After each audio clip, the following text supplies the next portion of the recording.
engines. There she is. I got the keys. 4th time's the charm. Let's see if she's ready to hit the road. She better be ready to hit the road because I just booked a load for her. Nice yellow oil.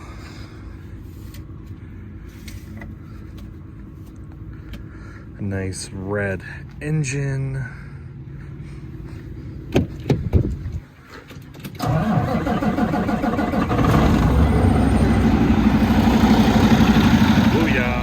Yes, yes, you're very pretty. Now can you fill up with air? Jeez Louise. Let's go. All right, well, there she is. I had a weird warning that came on, which I don't know if I should take it seriously or not. But when I was driving home, I got a warning on the screen that said trailer 7-way unplugged. Which was weird because I didn't even have a trailer. I was bobtail. Anyways, I plugged it into one of my dry vans and all the lights seemed to work. So my driver is going to hook up to it tonight. He's going to Wyoming. Sorry, those jets are really loud. Let me get in my little fuel efficient Honda Civic so you can hear what I'm saying. All right, so yeah, he's taking the truck to Wyoming. Just a short trip to Laramie, Wyoming and back. I got one of my broker contacts got me a round trip load. Oh, yeah, it's hot in here.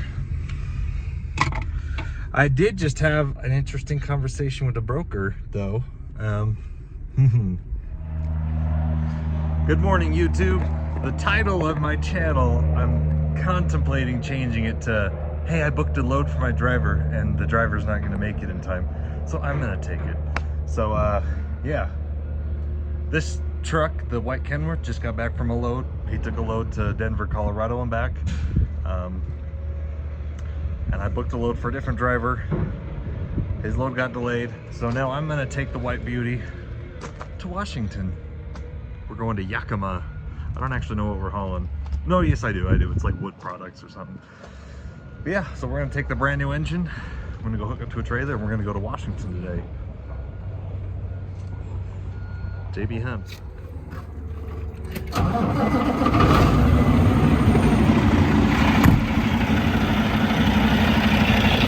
She's alive! Woohoo! Got the trailer hooked up. We are ready to go. And I got my cowboy hat, so I feel cool. My hair's really long, I need a haircut. Let's go to Washington. You know, the t680s are really starting to grow on me. Look how freaking roomy this sleeper is back here. Holy crap.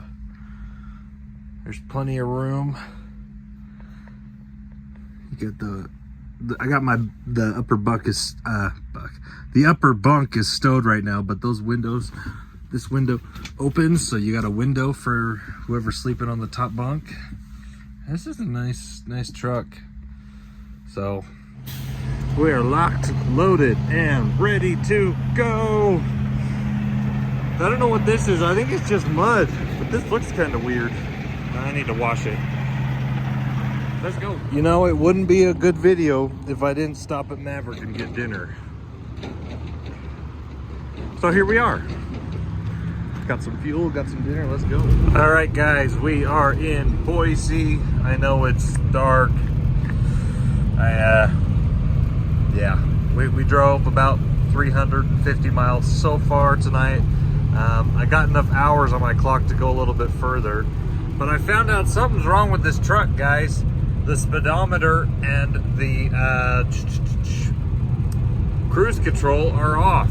So my speedometer right now says I'm going 75, my cruise control is set at 71, and my phone GPS is telling me that I'm going 69. So yeah, that's interesting.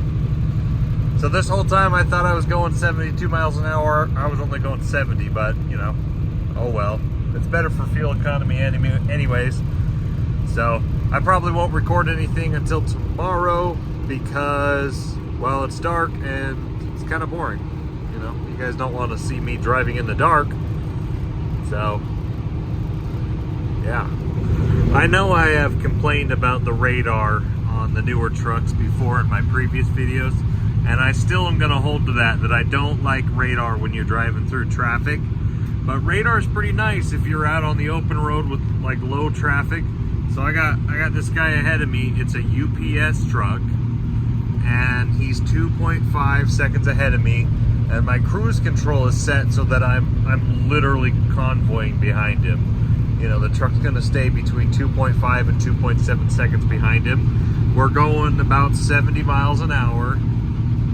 And if you're gonna do this, you're gonna wanna find somebody that's probably hauling light loads, so UPS, FedEx, XPO, RXO loads.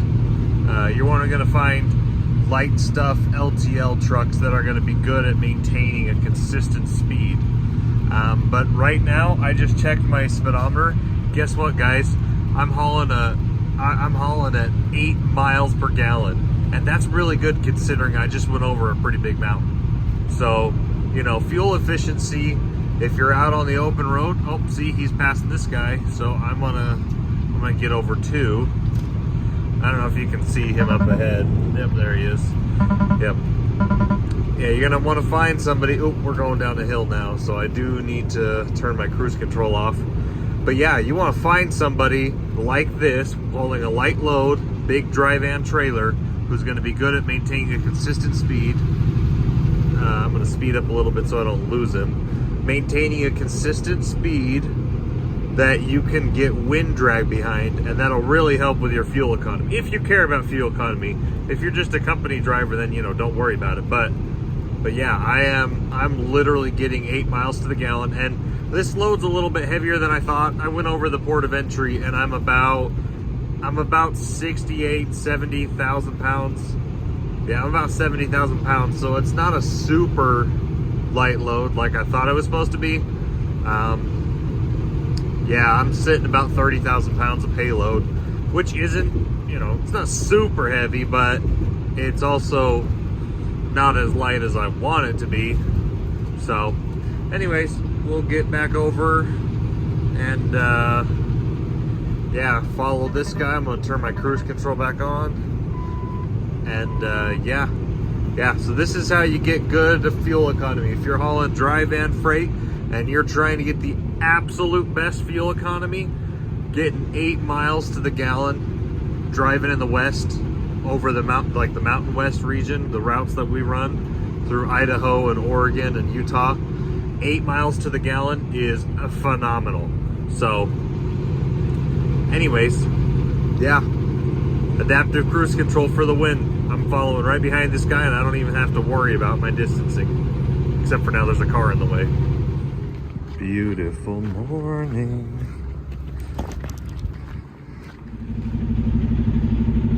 Nice little lumber yard here in Washington. All right, guys, I'm kind of in a predicament. I got here last night. Today is Thursday. The load that I'm on right now, it pays phenomenal. $4 a mile. I don't think he was honking at me. Pays $4 a mile, but the problem was that it's only a 700 mile load. And I have an appointment for tomorrow at 8 a.m.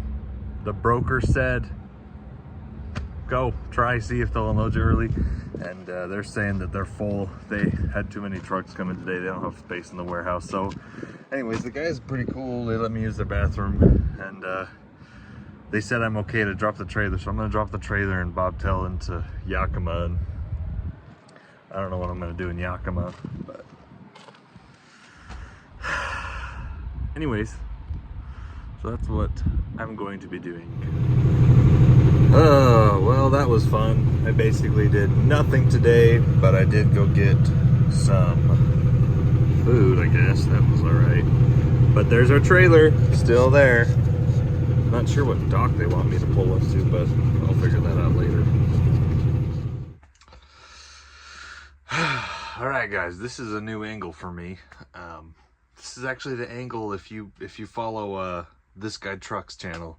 I'd highly recommend it. He's kind of a, it's a, oh shoot, what's the word? Sarcastic or rhetorical channel. He just talks and he makes jokes and talks about trucking while he's at it.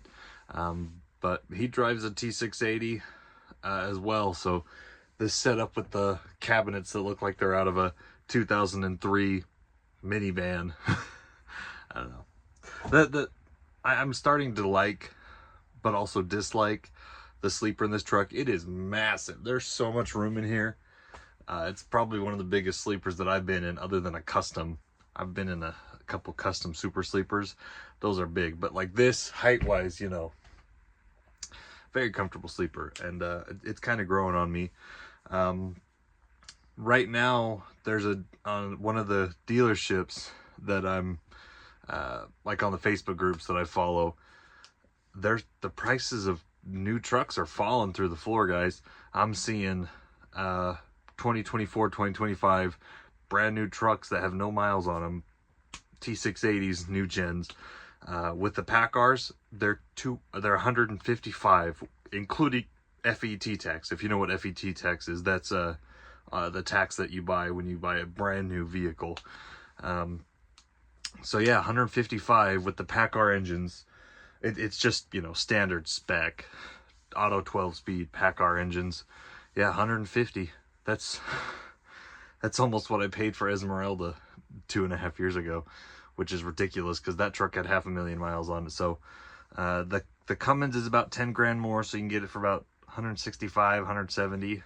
But yeah, brand new trucks. The prices are finally coming down. That's the cheapest the trucks have been that I have seen in the last 6 years. Cheapest brand new trucks have been in 6 years. So nobody's buying trucks. There's, you know, you could probably make a deal. So if you've got like I've said in all my other videos, if you have a dedicated lane, now's the time to buy a truck. If you have a dedicated lane, don't just buy a truck if you've never had an authority or don't have the connections to keep your truck moving, because you're not, unless you're shipping your own stuff, you're not gonna be the one dispatching yourself anyways. But yeah, so I might just get some T680s because that's freaking cheap. I mean, I spent $210,000 on our Freightliner, and that was probably more than we should have paid for it. At the time, it was the cheapest because our Freightliner we bought out of Canada, and it was about saving on the FET tax and the markup from the US dealers. It was about 15 grand cheaper than to get it from the Rush Freightliner Center. And if I would have bought it from Rush, they would have said it'd be 18 months till I receive it. But anyways, yeah. Trucks are cheap. What the frick is the deal with diesel in Washington? It is so expensive here. It's like every truck stop I go to, it's above $5 a gallon, but just over state lines in Oregon, it's $3.30 a gallon. I don't know. I kind of messed up because I was running super low, so I stopped at the Loves in Prosser, Washington, and I only got like 20 gallons, just enough to get me home. I'm still working on my load home. I've got a couple options, but they're not great direct loads home. So I may have to get fuel again. There's a load that I can get in Seattle, so I might have to deadhead up to Seattle or Portland. There's one load in Kennewick that I could take going to Omaha. I put an offer in, and they're only like $150 away from it, which I would take it if it was I don't know. I would just have to have one of my other drivers take it to Omaha, or I take it to Omaha. There's another one going to Wisconsin that I could take. It's like $2 a mile, which is really good for Washington, because Washington, for dry van freight, it's a dead hole. It's really good for reefers. A lot of, you know, up here in Yakima, it's apples. There's a lot of applesauce, a lot of fresh apples. So reefers, it's a good lane, but dry van, Washington is not a good place to be. So you need to make like at least $3 a mile coming up to Washington, unless you got a dedicated lane coming home like we do. If you don't have your load coming home, minimum $3 a mile. I don't care. So like this load I had, it was like $3.90 a mile, which was pretty good, but I wasted a whole day sitting here. So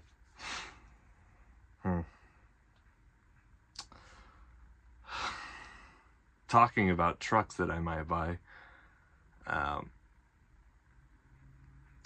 what's your guys' opinions on Freightliner Coronado gliders?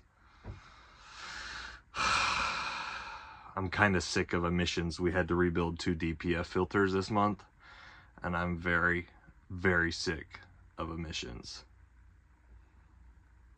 I really want to buy a Freightliner glider. I don't know. There's a couple, I mean, the truck I really want is a W900, but they're so freaking expensive, and it's like a brick going through the air when you're driving. So, you know, I can't afford that horrible gas mileage. But if I got like a Freightliner with a Detroit 12.7, that's my dream engine setup with 13-speed manual, 330 rears. That's my dream truck. And there's one in Michigan right now that I'm really wanting to buy, but I gotta sell some other stuff first. So anyways, yeah, let's talk about gliders. What is a glider? And in my personal opinion, gliders have done more for global warming than all the new EPA standards have in the last 18 years. Because a glider truck is basically when the factory builds a truck, frame, cab, console, dash, sleeper, steering axle, but some of them come with it, some of them don't. It doesn't have the rear axle differentials. It doesn't have your transmission, drivetrain, engine, clutch, and of course no emissions. And so that allows for a second-hand rebuilder to take the truck, put a remand, which is just fancy for a rebuilt professional engine, into the truck. And so that way you have a new frame truck, so you're not worried about the frame cracking. The steering axle's brand new, the axles have been rebuilt, the engine's been rebuilt, so it's almost as if you're buying a new truck in 2004 and you know, time traveling to now. So they were officially production was officially stopped in 2021. So the last year I believe that you can legally get a glider from actual certified shop was 2020. But we have actually sorry, if you go back through my old videos, we had a day cab Maverick truck. We ended up selling it. It was truck 1036. It had a PACCAR engine that the block was unsalvageable, and it was deleted, which was bad on our part. But instead of paying, it was 2021, shortage of engines and parts. Instead of waiting 4 months for a new PACCAR engine to come from the factory, we bought a remand Cat C15 and converted it ourselves. So you can still do that, but you can't go to California. The truck is non-compliant with the emission standards. So there is that. But you can have smaller shops do it and recertify it. And depending on who you talk to, some people will say it's illegal, some say it won't be illegal. But you do have the right to convert your truck. It's just based on the stipulations of what state you're in. Utah is very lenient. I mean, you have emissions, but it goes by the standard of the VIN of the engine, not by the truck. So that's different opposed to California. Anyways, my dream truck is still the W990. And if I bought one of those trucks, I would run it till I had the first major breakdown, and I would swap it to a Detroit, make it a glider myself. But there's a lot of risks with that, as opposed to just buying one that was properly made to be a glider. So anyways, my brain's rambling a lot. I kind of like this setup. I kind of like seeing the cupboard in the background. I kind of like standing in the sleeper, talking to myself. I do like this sleeper. The only thing I don't like about this sleeper is the ugly gray. It looks like a car that's out of the 1990s with the fake leather. Anyways,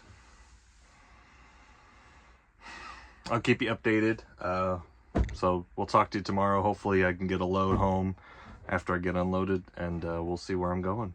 Hopefully I don't have to pay $5 a gallon for fuel in Washington, and I can just head straight back to the Oregon border and get cheap fuel the way that God intended it to be. Just kidding. Good night, guys. Okay, well, it is now 6 a.m., 6:30 a.m. in Washington, and they are now finally unloading me. But the guy said they'll unload me in 20 minutes. There's a couple loads in Tacoma, Washington, going home, but I really don't want to go up to Tacoma, so I'm going to keep looking. Yeah, good Friday morning. It's almost the weekend. Well, I'm finally empty, but I still don't have my load home, so we're gonna go park back where I've been waiting the last day and a half to find my load home. All right, I got a load. I'm gonna talk about it in a minute because I got quite a bit of deadheading to do, but I got a pretty good load home, so we'll see. Let's go. All right, well,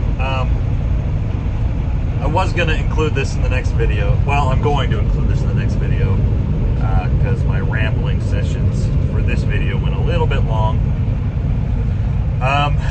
But yeah, I got a load home. It's a power only load, so I'm going to drop my trailer at